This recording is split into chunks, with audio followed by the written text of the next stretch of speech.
Ini dampak daripada sisi negatif. Sekarang kita lihat dari sisi positif.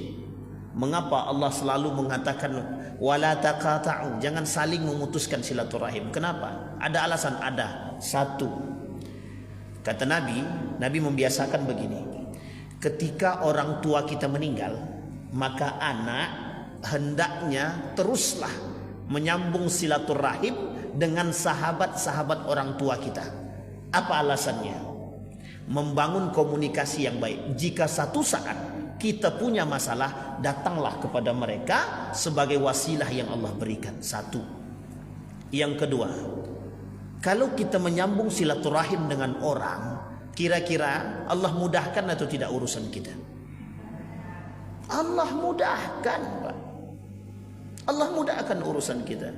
Yang ketiga, paling tidak yang paling sederhana, yang ketiga, tak pun kita mendapatkan urusan materi dari orang lain, kira-kira mungkin tak tetangga yang kenal dengan kita dan kita punya akhlak yang baik akan dibiarkan begitu saja? Tidak mungkin, Pak. Pasti dibantu dan diurus. Ini poin penting, Pak. Yang keempat yang tidak kalah penting, Pak. Kenapa kita harus saling berziarah, saling mengunjungi? Ada alasan lain, ada, Pak. Membangun kesepahaman dan membuang perpecahan. Kita ambil contoh. Ibu dapat kabar kepada saya tentang saya, Ustaz Ridwan tuh poligami dia. Sampai ke telinga bini saya, ngamuk dia. Padahal tak ada. Sekarang saya tanya, tiba-tiba ibu berkunjung ke rumah saya. Ibu tanya langsung sama saya, Ustaz, betul Ustaz nikahnya dua? Saya klarifikasi, Pak. Enggak, ibu mungkin salah dengar. Oh, alhamdulillah. Pertanyaan saya, yang bengkok jadi lurus atau semakin bengkok? Dengan ziarah tadi, yang bengkok jadi lurus atau semakin bengkok? Itu, Pak, membangun kesepahaman. Itulah yang hari ini tidak ada. Bagaimana cara kita menjelaskan kepada orang lain melalui HP? Kau itulah kerjaan kau, dah aku bilang jangan berzinah juga, jangan berzinah juga. Padahal orang ini tak berzinah, Pak. Cuman dapat kabar melalui berita, tahu dia berzinah, langsung kita sekat, Pak. Tanpa mau datang untuk berklarifikasi. Ternyata setelah datang kita berziarah kita di situ dan kita klarifikasi, ternyata kita salah, Pak. Berapa banyak miskomunikasi seperti ini diakibatkan karena HP. Tapi coba kita datang sendiri, kita tahu, kita lihat perangai orang. Yang kedua, Pak, dalam urusan akhlak, kalau kita berkomunikasi lewat HP, kita tidak tahu gestur tubuh orang itu seperti apa. Suaranya keras, ternyata hatinya lembut. Ada orang suaranya lembut tapi hatinya keras. Bisa kita lihat lewat HP? Tidak bisa. Tapi kalau kita langsung bertemu dengan orangnya, tutur katanya, gestur tubuh, kita bisa menilai. Bisa. Itulah, mohon maaf, kalau persoalan HP ini tidak bisa menghilangkan unsur-unsur akhlak yang lain. Tapi ingat, perkembangan teknologi seperti ini mampu sangat menghilangkan nilai-nilai kemanusiaan. Coba bayangkan, Pak, itu dampak daripada bersilaturahim. Maka Allah kata, bukan sepele urusan silaturahim ini, bukan sepele. Memecahkan permasalahan, Pak. Tadi malam beberapa hari ini datang telepon kepada saya, Ustaz, ini kebetulan masalah di kampung saya. Kata beliau, Ustaz, si Fulan bin Fulan itu, si A itu, Ustaz, banyak sekali masalahnya, Pak. Dia dengan masyarakat begini. Kemudian saya bilang sama pengurus masjidnya, begini, Pak, adakan pertemuan. Nanti kita ke rumah orang yang bersangkutan, kita klarifikasi, Pak. Datang kita ke rumahnya, Pak. Saya balik ke kampung. Kemarin saya balik ke kampung. Kemudian kita kumpul dengan pengurusnya. Kita datangin tuh, Pak, rumah orang yang dianggap bermasalah. Kita klarifikasi. Ternyata dapat titik terangnya, dapat titik temunya, selesai urusan, Pak. Tapi mohon maaf, coba kita tidak saling menziarahi, tidak saling berkomunikasi. Kira-kira apa yang dapat? Makin membuat masalah semakin besar. Yang tadinya masalah yang kecil semakin besar. Nah ini, Pak, kita ini cepat berpikir begini, aku udah malas tengok muka dia itu, dah jelas-jelas dia buat dosa. Pertanyaannya, yang menghakimi manusia ini siapa? Makanya, Pak, ini saya ceritakan kepada Bapak Ibu cerita Abu Nawas. Abu Nawas itu satu ketika dia keliling kampung, Pak. Keluar dia dari rumah, dibawanya lampu pelita itu, Pak. Keliling dia dicarinya, Pak. Manalah yang neraka nih? Dicarinya neraka itu terus, Pak. Sampai satu ketika kata orang kampung, ini orang gila nih. Abu Nawas ini udah gila nih, gitu deh. Karena mencari neraka tadi. Diadukanlah kepada Khalifah Harun Ar-Rasyid. Dipanggil sama Harun Ar-Rasyid. Apa kata Harun Ar-Rasyid? Abu Nawas, buat ulah apa lagi kau nih? Kata Abu Nawas, ini bahasa kita nih, Pak. Kemudian kata Abu Nawas begini, sebelum Khalifah menghakimi saya mau tanya dulu, apa masalah saya? Banyak pengaduan daripada masyarakat, kau ini dah gila, bawa lampu di siang hari, membuat resah masyarakat, kata dia. Sekarang begini, Khalifah, kata dia, boleh aku klarifikasi masalahku ini di hadapan masyarakat, kata dia. Boleh, kata Khalifah. Untung Khalifahnya bijak, Pak. Dikumpulkan sama Khalifah, ditanya sama Khalifah, apa yang kalian lihat dari Abu Nawas?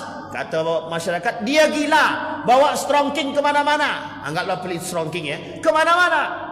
Dijawab, sekarang Abu Nawas, apa pendapatmu? Dijawab sama Abu Nawas, saya ini bawa lampu di siang dan malam hari mencari neraka, kata dia.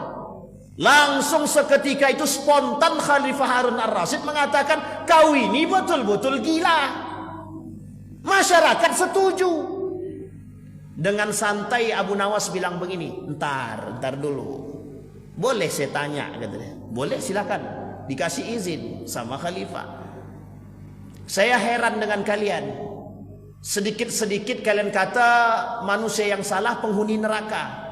Tak akan masuk surga orang macam kalian nih, tak akan masuk surga orang macam kalian nih. Masuk neraka, masuk neraka, masuk neraka. Setiap orang melakukan kesalahan kalian bilang masuk neraka. Sekarang saya tanya, di mana neraka itu? Ditanya sama Abu Nawas, mana neraka itu? Makin gila kau nih, kau tanya neraka itu. Punya siapa neraka itu, kata Abu Nawas? Punya Allah. Kalau punya Allah, kenapa kalian yang menghakimi kami ini saya masuk neraka, kata dia. Yang berhak menghakimi masuk neraka ini siapa?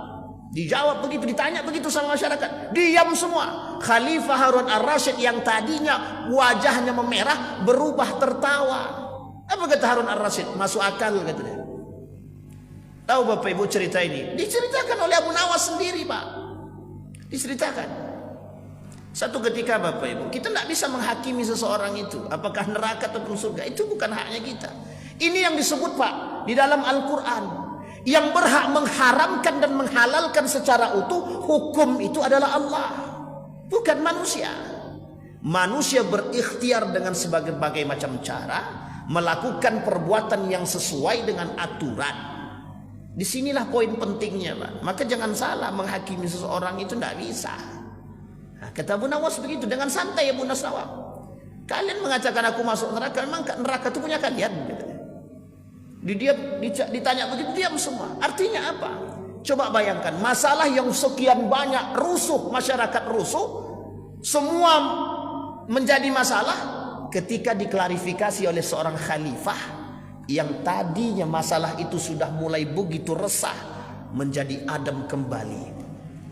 Saya kasih tahu Bapak Ibu, Imam Nawawi yang hidup sezaman dengan Abu Nawas tidak mau mensolatkan jenazah Abu Nawas. Tidak mau, Pak. Tak mau disolatkan, tak mau.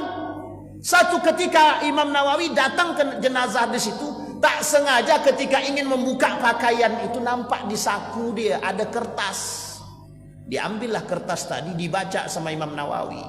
Apa kata Imam Nawawi? Apa kata Imam Nawawi? Membacakan tulisan daripada Abu Nawas untuk diri dia pribadi. Apa kata Abu Nawas kepada Allah? Ya Allah, aku ini berdosa, tapi tidak ada tempat untuk kami mengadu kecuali kepada Engkau. Kalau Engkau saja menutupi tempat untuk kami bertobat, kepada siapa kami minta tobat? Menangis Imam Nawawi. Langsung Imam Nawawi bilang, jenazah dia mandikan, bersihkan, saya solatkan. Itu Imam Nawawi. Kita ambil contoh, itu terlalu jauh. Buya Hamka kurang, mohon maaf, kurang bejat, bukan bejat ya, kurang, ya begitulah pokoknya. Bahasanya gimana ya? Kurang keras apa Soekarno terhadap Buya Hamka? Begitu banyak fitnah yang diberikan oleh Soekarno kepada Buya Hamka.